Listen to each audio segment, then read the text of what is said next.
Hello les accros du piano, j'espère que vous allez bien. Comment savoir dans quelle tonalité est un morceau de musique quand on sait qu'on a la même armure, qu'on soit dans un mode majeur ou dans un mode mineur? Laissez votre piano de côté et prenez de quoi prendre des notes. Et on voit ça tout de suite dans notre série quotidienne L'Instant Piano, la vidéo quotidienne d'un piano, un blog.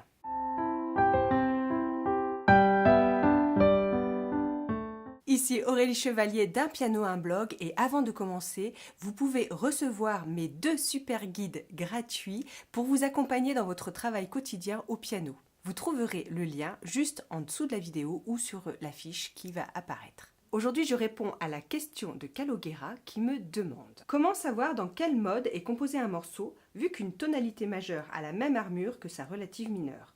Autrement dit, comment je peux savoir si je suis en Do majeur ou en La mineur?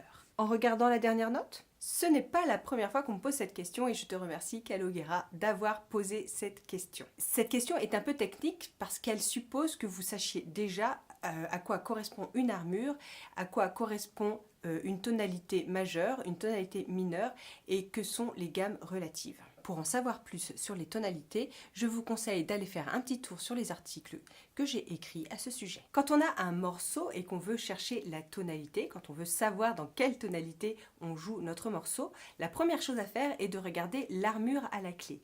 L'armure, c'est le fait d'avoir des dièses ou des bémols à la clé, ou alors aussi ne rien avoir du tout. Grâce à quelques règles théoriques, on peut connaître la tonalité en regardant l'armure du morceau.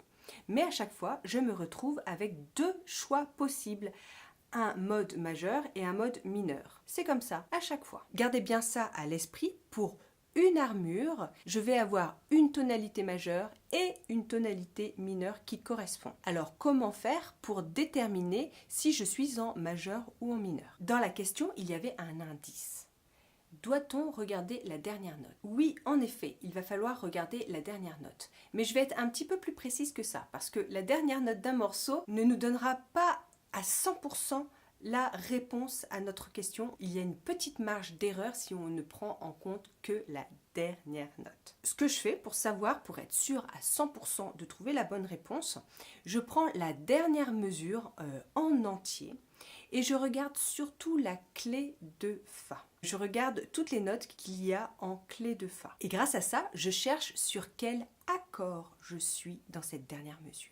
Si vous ne savez pas comment retrouver un accord de piano dans une partition, il suffit d'aller voir la vidéo que j'ai faite la semaine dernière à ce sujet et vous saurez tout. En regardant la clé de Fa, j'obtiens donc toutes les notes de mon accord, de mon harmonie, et là je vais pouvoir construire mon accord, je vais pouvoir rassembler les 3 sons qui forment mon accord. Et là, on aura 2 solutions, soit je suis dans l'accord majeur qui correspond à l'armure, ou alors je suis dans l'accord mineur qui correspond à l'armure. Par exemple, si je n'ai pas de dièse, pas de bémol, je suis en Do majeur ou en La mineur. Je vais voir mon accord à la fin de mon morceau, sur la dernière mesure.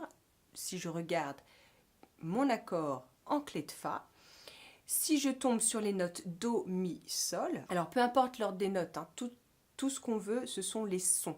Donc on a besoin de 3 sons en Do majeur, Do, Mi, Sol. Donc voilà, si j'ai ces 3 sons-là, ça veut dire que je suis en Do majeur. Par contre, si je n'ai aucun Sol, mais que j'ai la note La avec le Do et le Mi, et ben je vais être en La mineur.